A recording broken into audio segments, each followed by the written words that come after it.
ಶ್ರೀ ಗುರು ಬಸವಲಿಂಗಾಯ ನಮಃ.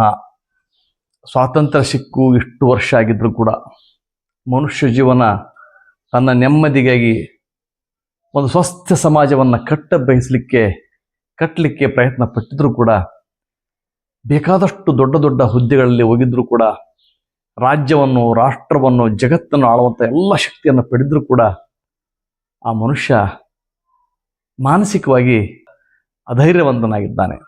ಒಂದು ಸಣ್ಣ ಸಣ್ಣ ಸಂಗತಿಗಳು ಆತನ ಹೆದರಿಸಿ ಬಿಟ್ಟಿವೆ. ಎಡಗೈ ಬಲಗೈ, ಎಡಗಣ್ಣು ಬಲಗಣ್ಣು, ಸೀನೋದು, ಒಂದು ಸೀನೋದು, ಎರಡು ಸೀನೋದು, ಬೆಕ್ಕು ಹೋಗೋದು, ಬೆಕ್ಕು ನಿಲ್ಲೋದು, ಆತನಿಗೆ ಅನೇಕ ಶಕುನಗಳು, ಅಪಶಕುನಗಳು ಆತನ ಸುತ್ತಮುತ್ತ ಕಾಡ್ತಾನಿವೆ. ಇವುಗಳೆಲ್ಲ ತೊಡೆದು ನಾವು ನಿಜಕ್ಕೂ ಮನುಷ್ಯರಾಗಬೇಕಾಗಿದೆ. ಮನುಷ್ಯರಾಗಲಿಕ್ಕೆ, ನಿರ್ಭಯವಾಗಿ ಬದುಕಲಿಕ್ಕೆ ಯಾವ ಶಾಸ್ತ್ರಗಳ ಅಗತ್ಯವೂ ಇಲ್ಲ, ಯಾವ ಪಾಂಡಿತ್ಯವೂ ಬೇಕಾಗಿಲ್ಲ. ಒಂದು ಸಾಮಾನ್ಯ ಜ್ಞಾನ ಇದ್ರೆ ಸಾಕು. ನಾವು ಯಾರಿಗೂ ಮೋಸ ಮಾಡಬಾರ್ದು, ನಾವು ಮೋಸಕ್ಕೆ ಒಳಗಾಗಬಾರ್ದು. ವಂಚನೆ ಮಾಡದೇ ಇರುವ ಬದುಕು ಸಹಜವಾಗಿ ನಿರ್ಭಯವಾಗಿ ಬದುಕಲಿಕ್ಕೆ ಸಾಧ್ಯ ಆಗ್ತದೆ. ನಿರ್ಭಯವಾಗಿ ನಮಗೆ ಬದುಕಲಿಕ್ಕೆ ಸಾಧ್ಯ ಆಗ್ತಾ ಇಲ್ಲ ಅಂದ್ರೆ ಅರ್ಥ ನಾವು ಹಲವಾರು ಅಳವಂಡಗಳಿಗೆ ಒಳಗಾಗಿದ್ದೇವೆ ಅಂತ ಅರ್ಥ. ಹಲವಾರು ವಿಚಾರಗಳ ಒತ್ತಡಗಳಿಗೆ ಒಳಗಾಗಿದ್ದೇವೆ. ಹಾಗಾಗಿ ನಮಗೆ ಮುಕ್ತವಾಗಿ ಆಲೋಚನೆ ಮಾಡುವಂಥ ಶಕ್ತಿಯನ್ನು ಕಳೆದುಕೊಂಡಿದ್ದೇವೆ ಅಂತ ಅರ್ಥ. ಇವುಗಳಿಂದ ನಾವು ಹೊರಗಡೆ ಬರಬೇಕಾಗಿದೆ. ನಮ್ಮ ಬುದ್ಧಿ ವಿಕಾಸ ಆಗ್ತಾನೆ ಇಲ್ಲ.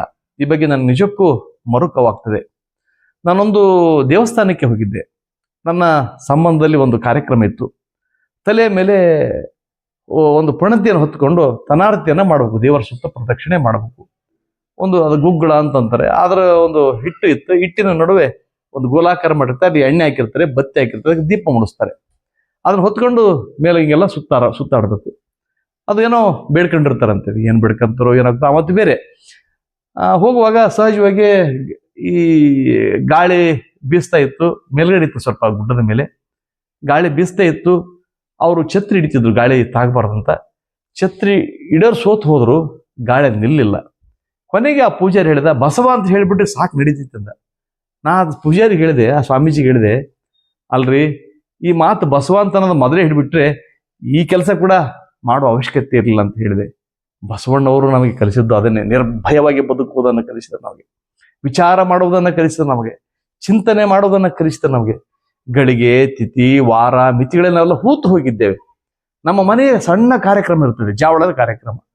ಎಷ್ಟು ತಲೆ ಮೇಲೆ ಹೊತ್ಕೊಂಡಿರ್ತಾರೆ. ಜಾವಳ ಹೇಗೆ ತೆಗೆಸ್ಬೇಕು, ಯಾರ ಕಡೆಯಿಂದ ತೆಗೆಸ್ಬೇಕು, ಯಾವ ದಿಕ್ಕಿಗೆ ಕೊಡ್ಬೇಕು, ಯಾವ ದಿಕ್ಕಾದ್ರೂ ಅಲ್ಲೇ ಆತಂದೆ ತಾನೆ. ಎತ್ತೆತ್ತ ನೋಡಿದಡತ್ತ ನೀನೇ ದೇವ, ಸಕಲ ವಿಸ್ತಾರದ ರೂಹು ನೀನೇ ದೇವ, ವಿಶ್ವತೋ ಚಕ್ಷು ನೀನೇ ದೇವ, ವಿಶ್ವತೋ ಬಾಹು ನೀನೇ ದೇವ, ಜಗದಗಲ ಮುಗಿಲಗಲ ಮಿಗಿಯಗಲ ನಿಮ್ಮಗಲ, ಪಾತಾಳದಿಂದ ತತ್ತ ಬ್ರಹ್ಮಾಂಡದಿಂದ ತತ್ತ, ಅಗಮ್ಯ ಅಗೋಚರ ಅಪ್ರಮಾಣ ಅಪ್ರತಿಮ ಲಿಂಗವೇ ಅಂತ ಹೇಳಿದಾಗ, ಯಾವುದೋ ಒಂದು ಜಾಗದಲ್ಲಿ, ಒಂದು ಮೂಲೆಯಲ್ಲಿ ದೇವ್ರಿಲ್ಲಂತ ನಾವು ನಂಬ್ತೀವಲ್ಲ. ಎಂಥ ಮೂರ್ಖರು ನಾವು, ಎಂಥ ಶತಮೂರ್ಖರು ನಾವು. ಯಾರೋ ಹೇಳಿಬಿಟ್ರು ನಾವು ಕೇಳಿಬಿಟ್ವಿ. ಆದರೆ ಆಲೋಚನೆ ಮಾಡ್ಬೇಕಲ್ಲ ನಾವು. ಪ್ರತಿಯೊಂದು ಕಣದಲ್ಲೂ ಈ ದೇವರಿದ್ದಾನೆ ಅಂತ ಹೇಳ್ತೀವಿ. ಯಾವುದೋ ಒಂದು ದಿಕ್ಕಿನಲ್ಲಿ ದೇವರಿರ್ಲಿಕ್ಕೆ ಸಾಧ್ಯವಿಲ್ವಾ? ಯಾವುದೋ ಒಂದು ದಿಕ್ಕಿನಲ್ಲಿ ದೇವರು ಇರ್ಲಿಕ್ಕೆ ಸಾಧ್ಯ ಇಲ್ಲ ಅಂತ ನಾವು ತೀರ್ಮಾನ ಮಾಡ್ಲಿಕ್ಕೆ ಸಾಧ್ಯನಾ? ಆಲೋಚನೆ ಮಾಡ್ಬೇಕು. ಆಲೋಚನೆ ಮಾಡೋಕೆ ನಮ್ಮ ಮೆದುಳಿಗೆ ಲಕ್ವ ಹೊಡೆದಿದೆ. ಅದು ವಿಚಾರ ಮಾಡೋ ರೀತಿಯಲ್ಲಿ ಅದಕ್ಕೆ ಬಂಧನವನ್ನು ಇಟ್ಟು ಬೇರ್ಪಡಿಸಿದ್ದಾರೆ ಈ ಶಾಸ್ತ್ರಿಗಳು, ಈ ಪೂಜಾರಿಗಳು, ಈ ವೇದಾಂತಿಗಳು, ನಮ್ಮ ಈ ಸನಾತನಿಗಳು ನಮ್ಮನ್ನು ಹಳ್ಳಕ್ಕೆ ದೂಡಿ ಬಿಟ್ಟಿದ್ದಾರೆ. ಭಯದ ನಡುವೆ ನಾವು ಬದುಕ್ತಾ ಇದ್ದೀವಿ. ಭಯದ ನಡುವಿನ ಬದುಕಲ್ಲ ಅಂತ ಅಪ್ಪ ಬಸವಣ್ಣವರು ಬಹಳ ವಚನಗಳ ಮೂಲಕ ನಮಗೆ ತಿಳಿಸ್ತಾರೆ. ತಾಳ ಮಾನ ಸರಿಸವನರಿಯೇ, ತಾಳ ಮಾನ ಸರಿಸವನರಿಯೇ, ಸರಿಸಮಾನತೆ ನನಗೆ ಗೊತ್ತಿಲ್ಲ. ಓಜೆ ಬಜಾವಣೆಯ ಲೆಕ್ಕವನರಿಯೇ, ನನಗೆ ಕ್ರಮ ಗೊತ್ತಿಲ್ಲ, ರೀತಿ ಗೊತ್ತಿಲ್ಲ, ಭಾಷೆದು ಗೊತ್ತಿಲ್ಲಪ್ಪ ನಂಗೆ. ಅಮೃತಗಣ ದೇವಗಣವನರಿಯೇ, ಇದು ಅಮೃತಗಣ, ಇದು ದೇವಗಣ ಅಂತ ವಿಂಗಡಣೆ ಮಾಡಕ್ಕೆ ನನಗೆ ಬರೋದಿಲ್ಲ. ನಿನಗೆ ಕೇಡಿಲ್ಲವಾಗಿ ಕೂಡಲ ಸಂಗಮ ದೇವ, ನಿನಗೆ ಕೇಡಿಲ್ಲವಾಗಿ. ಕೂಡಲ ಸಂಗಮ ದೇವ ಇಲ್ಲಿ ಆತ್ಮಸಾಕ್ಷಿ ಅಂತ ಅರ್ಥ. ಕೂಡಲ ಸಂಗಮ ದೇವ, ನಿನಗೆ ಕೇಡಿಲ್ಲವಾಗಿ ಆನು ಒಲಿದಂತೆ ಹಾಡುವೆ. ದಂದಣ ದತ್ತಣ ಎನ್ನುವೆ ಅಂತ ಹೇಳಿದ್ರು ಶರಣರು. ತಲೆ ತೆಗ್ಗಿಸಿ ನೆಲನ ಬರೆಯುತ್ತಿದ್ದಿರದೇಕೆ ದಂದಣ ದತ್ತಣೆ ಎನ್ನಿ ಅಂತ ಹೇಳಿದ್ರು. ನಾವು ದಂದಣ ದತ್ತಣ ಅನ್ನೋಕ್ಕೆ ರೆಡಿ ಇಲ್ಲ. ಯಾರನ್ನೋ ಮತ್ತೆ ಓಲೈಕೆ ಮಾಡ್ತಾ ಇದ್ದೇವೆ. ಯಾರಿಗಾಗಿಯೂ ನಾವು ಕಾಯ್ತಾ ಇದ್ದೇವೆ. ನಮ್ಮ ಬದುಕು ಯಾರಿಗಾಗಿ ಅಲ್ಲ, ನಮ್ಮ ಬದುಕು ನಾವೇ ಜೀವಿಸಲಿಕ್ಕಿದೆ. ನಮ್ಮ ಬದುಕು ನಾವೇ ಜೀವಿಸಲಿಕ್ಕಿರುವಾಗ ಇನ್ಯಾರದೋ ಅಪ್ಪಣೆ ತಗೊಂಡು ಹೋಗ್ತೇವೆ ಅನ್ನೋದು ಎಷ್ಟು ಸರಿ? ಈ ಬಗ್ಗೆ ನಾವು ಮತ್ತೆ ಮತ್ತೆ ಮತ್ತೆ ಮತ್ತೆ ಚಿಂತನೆ ಮಾಡಲೇಬೇಕಾಗಿದೆ. ಅವ್ರು ಒಂದ್ ಕಡೆ ಹೇಳ್ತಾರೆ, ಯಾರೋ ಕೇಳ್ಕೊಂಡು ಬರ್ತಾರೆ, ಏನ್ರಿ ಈಗ ಲಗ್ನ ಮುಹೂರ್ತ ಇದೆಯನ್ರಿ, ಲಗ್ನ ಮಾಡಬಹುದನ್ರಿ, ಮದುವೆ ಮಾಡಬಹುದನ್ರಿ, ಕಲ್ಯಾಣ ಮಹೋತ್ಸವ ಮಾಡಬಹುದನ್ ಅಂತ ಕೇಳಿದಾಗ ಅಪ್ಪ ಬಸವಣ್ಣ ಹೇಳ್ತಾರೆ, ಎಮ್ಮವರು ಬೆಸಗೊಂಡರೆ ಶುಭ ಲಗ್ನವೆನ್ನಿರೆ.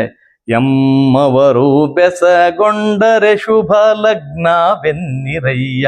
ರಾಶಿ ಕೂಟಾರುಣ ಸಂಬಂಧ ಉಂಟೆಂದು ಹೇಳಿರಯ್ಯ ಹೇಳಿರಯ್ಯ. ನಾಳಿನ ದಿನಕ್ಕಿಂದಿನ ದಿನ ಲೇಸೆಂದು ಹೇಳಿರಯ್ಯ. ಎಲ್ಲ ಇಬ್ಬರು ಜೊತೆಗೂಡಿದ್ರು, ಪರಸ್ಪರ ಬೀಗರು ಬಿಜ್ಜರು ಇಬ್ರು. ಅಂದ್ರೆ ಆಯ್ತಪ್ಪ, ಅಲ್ಲಿ ಹುಡುಗ ಹುಡುಗಿ ಒಪ್ಪಿತು, ಎಲ್ಲ ಅವ್ರ ಮನೆಯವರು ಇವ್ರ ಮನೆ ಒಪ್ಪಿದ್ರು, ಅದಕ್ಕೆ ಫಿಕ್ಸ್ ಅಂತ ಹೇಳಿ ಅದು ಒಳ್ಳೇದಾಗ್ತಂತ ಹೇಳ್ರಿ. ಅದಕ್ಕೆ ಯಾವ ದೊಣ್ಣೆ ನಾಯಕನ ಅಪ್ಪಣೆ ಬೇಕಾಗಿದೆ? ಯಾರು ಇವೆಲ್ಲ ಪಂಚಾಂಗಗಳನ್ನ ಮಾಡಿದರು? ಯಾರು ಇವೆಲ್ಲ ಜ್ಯೋತಿಷಿಗಳನ್ನು ಮಾಡಿದರು? ಯಾರಾದ್ರೂ ಜ್ಯೋತಿಷ್ಯ ನೋಡಿ ಬದುಕಲಿಕ್ಕೆ ಆಗ್ತದಾ? ಈ ಪಂಚಾಂಗ ನೋಡಿ ಏನಾದ್ರೂ ಹೇಳಿಕ್ಕೆ ಆಗ್ತದಾ? ಪಂಚಾಂಗ ನೋಡಿ ಜ್ಯೋತಿಷ್ಯ ನೋಡಿ ಹೇಳೋದಾಗಿದ್ರೆ ಈ ಕಾಶ್ಮೀರದ ಪೆಹಲ್ಗಾಮ್ ಘಟನೆ ನಡಿಬಾರ್ದಾಗಿತ್ತಲ್ಲ, ಮೊದಲೇ ಹೇಳ್ಬೋದಾಗಿತ್ತು. ಈಗಿನ ಬೇಡ.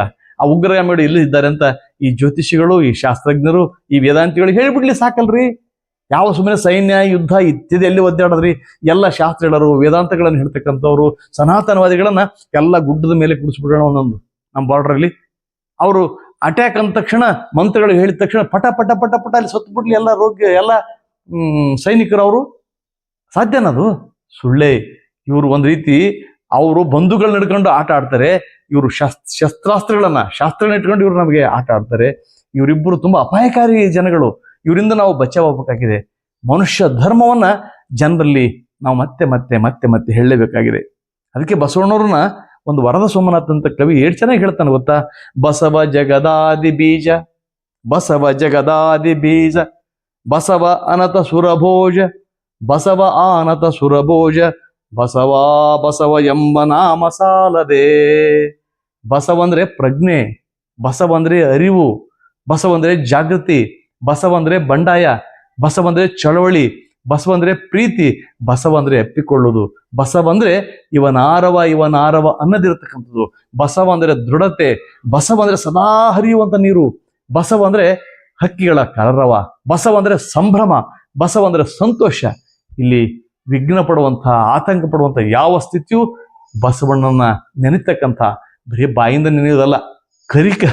ಕೆಂಚನ ನೆನೆದರೆ ಕೆಂಚನಾಗಬಲ್ಲನೆ, ಕೆಂಚ ಕರಿಕನ ನೆನೆದರೆ ಕೆಂಚನಾಗಬಲ್ಲನೆ, ದರಿದ್ರ ಸಿರಿವಂತನ ನೆನೆದರೆ ಸಿರಿವಂತನಾಗಬಲ್ಲನೆ, ಸಿರಿವಂತ ದರಿದ್ರನ ನೆನೆದರೆ ದರಿದ್ರನಾಗಬಲ್ಲನೆ, ಮುನ್ನಿನ ಪುರಾತನನ ನೆನೆದು ಧನ್ಯನಾದಿಹನೆಂಬ ಮಾತಿನ ರಂಜಕರನೇನೆಂಬೆ ಕೂಡಲ ಸಂಗಮದೇವ ಅಂತ ಹೇಳಿದ್ದಾರೆ. ಹಾಗೆ ಯಾರನ್ನು ನೆನೆಯುವ ಮೂಲಕ ಏನೂ ಆಗಲಿಕ್ಕೆ ಸಾಧ್ಯ ಇಲ್ಲ. ಅವರು ಹೇಗೆ ಇದ್ದರೋ, ಅವರು ಹೇಗೆ ಬಾಳಿದರೋ, ಅವರ ಬದುಕು ಹೇಗೆ ಆದರ್ಶವಾಗಿತ್ತೋ ಅವರ ದಾರಿಯಲ್ಲಿ ನಾವು ನಡೆದರೆ ಖಂಡಿತವಾಗಿಯೂ ನಮಗೆ ಜಯ ಸಿಗುತ್ತದೆ. ಆದರೆ ಬರೀ ಬಸವ ಅಂದ್ರೂ ಕೂಡ ಕೆಲಸಕ್ಕೆ ಬೀಳೋದಲ್ಲ. ಬಸವ ಅನ್ನೋದೊಂದು ಪ್ರಜ್ಞೆ, ಬಸವ ಅಂದ್ರೊಂದು ಒಂದು ಮಾರ್ಗ, ಬಸವ ಅಂದ್ರೊಂದು ಒಂದು ಹೆದ್ದಾರಿಯಲ್ಲಿ ನಡೆದ್ರೆ ಈ ಭಯಗಳು, ಈ ಆತಂಕಗಳು ಇವ್ರು ನಮಗೆ ಏನು ಕಾಡ್ಲಿಕ್ಕೆ ಪೀಡ್ಲಿಕ್ಕೆ ಸಾಧ್ಯವೇ ಇಲ್ಲ. ಹಾಗಾಗಿ ನಾವೆಲ್ಲರೂ ಬಸವಣ್ಣವರು ನಡೆದು ಹೋದಂತ ದಾರಿಯಲ್ಲಿ ನಡೆದು ಹೋಗಬೇಕಾಗಿದೆ. ಇಲ್ಲದೇ ಇದ್ರೆ ನಾವು ನಮ್ಮ ದಡವನ್ನು ಮುಡ್ತೇವೆ, ಹೇಗೋ ರೋಗ ರುಜಿನಗಳಿಂದ ನವಲತಾ ಒದ್ದಾಡ್ತಾ ಆಸ್ಪತ್ರೆಯಲ್ಲಿ ಸಾಯ್ತೀವಲ್ಲ, ಅಂತ ಸ್ಥಿತಿಯಲ್ಲಿ ಸಮಾಜದಲ್ಲಿ ಇದ್ದು ಇಲ್ಲದಂತ ಸ್ಥಿತಿಯಲ್ಲಿ ನಾವು ಇರ್ತೀವಿ ಅಷ್ಟೇ.